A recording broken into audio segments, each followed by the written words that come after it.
আজকে আমরা আসছি আমাদের আম বাগানে 44 ডিগ্রি রোদ্দুর গরমের ভিতরে আমরা আইছি আম ভর্তা খাইতে। আমাদের বাগানে প্রচুর আম ধরছে, আম রূপালি সব। ঠিক আছে, কোন গাছের থেকে পারা যায়? ওইটে না এইটে? ওইটার চাইতে এটাই অনেক বড় বড় আম দেখা দিচ্ছে, এইটাই উঠছে। তো গাইস, কাঁচা না দিয়ে ওঠা যাবে না, লুঙ্গি পরা, কাঁচা দিতেই হবে। কাঁচা না দিলে আম গাছে ওঠাবে না। তো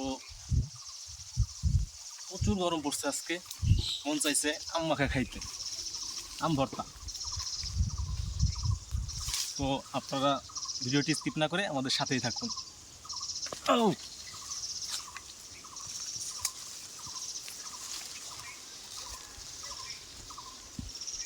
সব আম রূপালি আম, এবার প্রচুর আম হয়েছে বাগানে,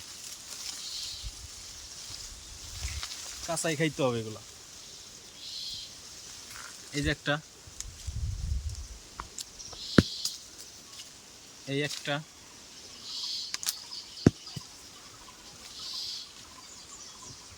এই একটা,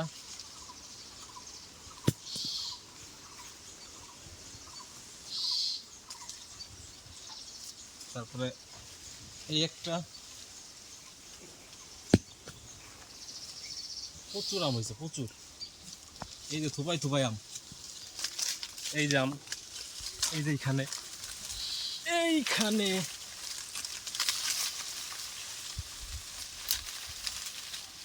এই যে,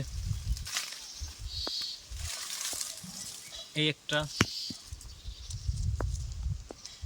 এই আর একটা, আরও আছে এই একটা। তো অনেকগুলাই পারলাম, এই গাছ থেকে আর পারবো না, অন্য গাছে যাবো এবার।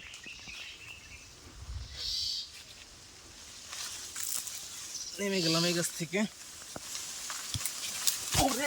তো গাইস, আমাদের এখন আম কাটাকাটি চলছে, আর এই পাশে ঘষাঘষি চলতেছে। এক পাশে কাটাকাটি চলছে, এক পাশে ঘষাঘষি চলছে, এক পাশে কাটাকাটি, এক পাশে ঘষাঘষি। তো এইখানে রয়েছে আম, এইখানে রয়েছে কাসুন্দি, ঢেঁকিতে পাড়ানো সরিষার, এইখানে রয়েছে লবণ, এইখানে চিনি, এইখানে কাঁচামরিচ। সব মিলিয়ে আম ভর্তার দারুণ একটা কমিউনিকেশন তৈরি হবে। একটা কথা, কাঁচা আম কাটতে কাটতে হঠাৎ দেখি তার ভিতরে একটা পাকা আম পেঁচে গেছে। এত সুন্দর হলুদ হয়েছিল আমটা, খেয়ে দেখলাম অস্থির স্বাদ।